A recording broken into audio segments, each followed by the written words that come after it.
about combat sports before we go. Cool. Yep. Yep. I asked on Twitter a while ago, like a year ago, and you did a video in your car with your brother about Krav Maga. I don't know if you remember that. Yep. Because I wanted to learn hand-to-hand combat. That was around the time that I had just come to get exposed around your Twitter account. Yep. And you know, you chimed in with the video. I was actually surprised with your response because you're like, "That's stupid. Learn either how to run away or box." Yep. When it comes to combat sports, what is your recommendation to guys? I mean, I've joined a dojo since in the last 6 months, and I've got involved in boxing and Krav Maga. Yep.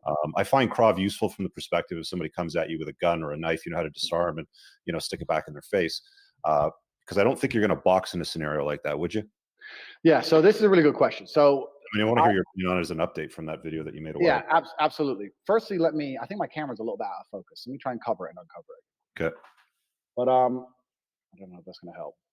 Oh, well. Yeah, so that's a good question. So I've been exposed to violence, and not just in a professional setting. There was moments where you've traveled and been jumped, right? I've been attacked multiple times. There was a point in my early fight career where I was selling drugs because I needed money. Like I've had one of those lives where I've been exposed to violence. And I'll tell you a few things about violence that can't be taught. One, violence and fighting are very different. So when you learn to fight, this idea of I'm going to fight, this is my problem with Krav Maga. I'm going to fight this guy with the knife, and I'm going to fight him. Violence isn't a fight. Violence is you're sitting down in the restaurant, 4 guys running with knives because they want you dead, and they all start stabbing you. Violence is quick and it's random and it happens by surprise, and there's nothing you can do to survive most violent scenarios. If a guy with a gun wants you or me dead, we're probably going to die. I mean, maybe we can pull something off, but 99.9% of the time you're eating bullets. That's the reality. That's the reality of violence. Krav Maga, I have a problem with it because it teaches a sense of security which simply doesn't exist. I've been stabbed, and 3 of my friends have been killed. And I can tell you about how being stabbed works. The idea that you're going to grab a knife and move his arm, it just doesn't happen. They come at you fast. It comes out of nowhere. They're wielding this knife around from all over the place. And usually, especially in London nowadays, there's 3 or 4 of them. You're dying. And if you get stabbed, you have 4 or 5 seconds of consciousness. It's over.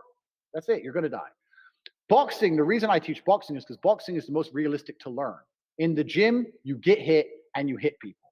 In most other forms, everything to a degree is controlled. Even in Krav Maga, you can't do it full force. He can't really try and stab you, and you can't really try and break his arm. So when it goes down for real, it's never gone down before. Whereas in boxing, if you throw a hook at me, that's gone down for real 10,000 times. I've really slipped a hook, and I've really thrown one back. So it's just more realistic. Sport fighting is always going to be more realistic because it's the only thing that can be practiced in a realistic setting. When I was a professional fighter, every single week, some black belt would walk in from some gym, taekwondo, karate, whatever.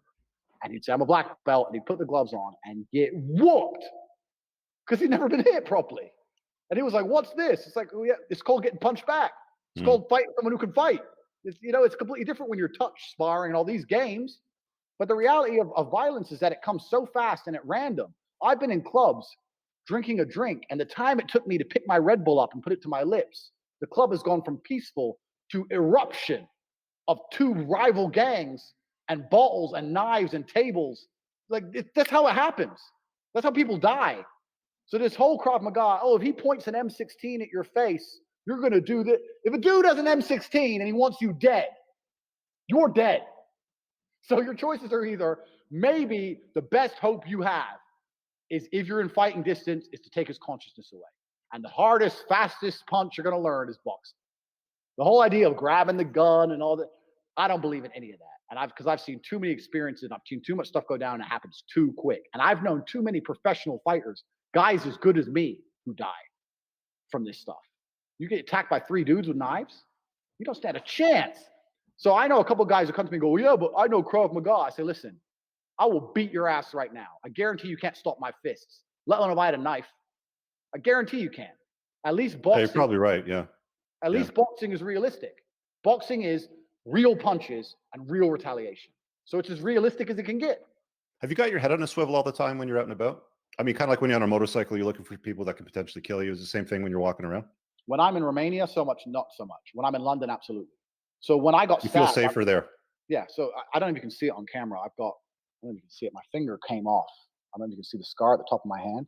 There, Yeah. you see it? My finger was completely hanging off.